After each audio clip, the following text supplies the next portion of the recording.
नाना, अरे रास्ता चौटिया में तुम्हें जो होती है,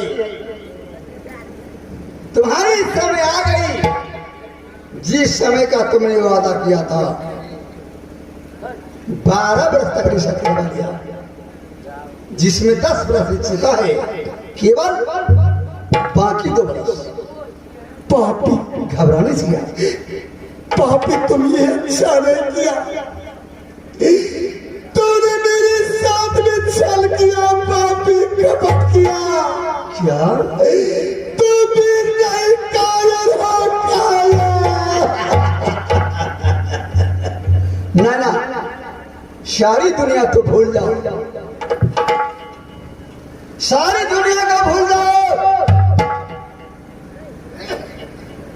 जादवपुर किला को पटरा दिया। पापी, चिकनी चुकनी बातें करने से कमल में, सरोवर में कमल नहीं फूलती। पापी, जिस तरह कोई पूजा के योग नहीं, तो मेरी यात्रा योग नहीं, यात्रा योग नहीं है। क्या सोच लिया रे? मैंने तुमसे कहा लेकर ही जाऊंगा, दिखा राम से का चक्कर नहीं जानते, जिसका कोई नहीं होता उसका भगवान होता। कौन है भगवान? कहां पर है भगवान? किससे भाई क्या है भगवान? मैं कौन? सुन लो, संग रक्षक संग भक्षक संग शक्तिमान, संग रक्षक संग भक्षक संग शक्तिमान, और कोई नारायण मेरे सिवा स्वर्ग। कौन है भगवान? तुम नहीं पहचान कर सकते, तुम मुझे नहीं लाया है, तूने अपनी काल को बुलाया है, काल को। बस जब किधर का मौत आता है, ये सर का वो लगता है। पापी, तेरा मौत बर्बाद है। कहां पर है? दिखाओ, बताओ कहां पर है काल? ये भारी गौरव किया लंका तारा बन। 1 लाख पुत्र 1.25 लाख नाती, ये सोने का लंका पापी था रावण का।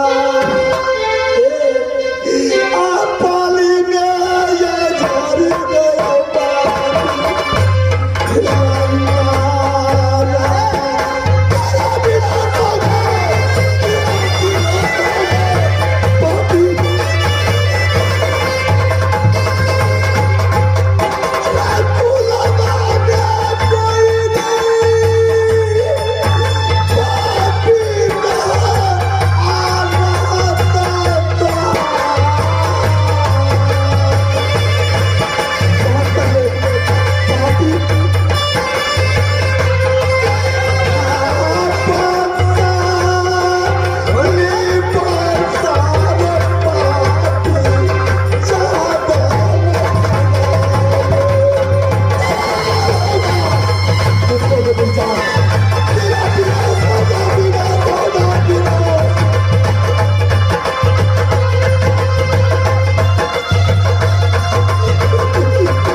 नाना देख, तेरी तुम्हें क्या क्या किया? देख तेरी नजर क्या होती है। मैं कहां तक छन और पल में इंद्रासन को महाराज जी के पास मैं जानता हूं ब्रह्मलोक में विजय किया महाराज जी से ब्रह्म शक्ति पाया है। हे गुरुदेव आज का यात्रा मेरा कहां तो इंद्रासन को इस 2 वर्ष के भीतर में सारे काम को तमाम करना है। राम श्री चक्राने वाले को साले सीना चूरम चूर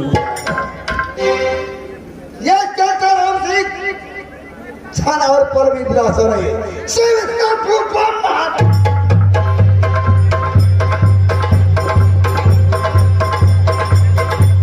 नैना तुम कहां छिपे हो?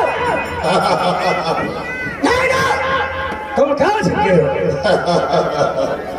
नैना दोस्त के साथ तो मत रहना। नैना तुम कहाँ छिपे हो?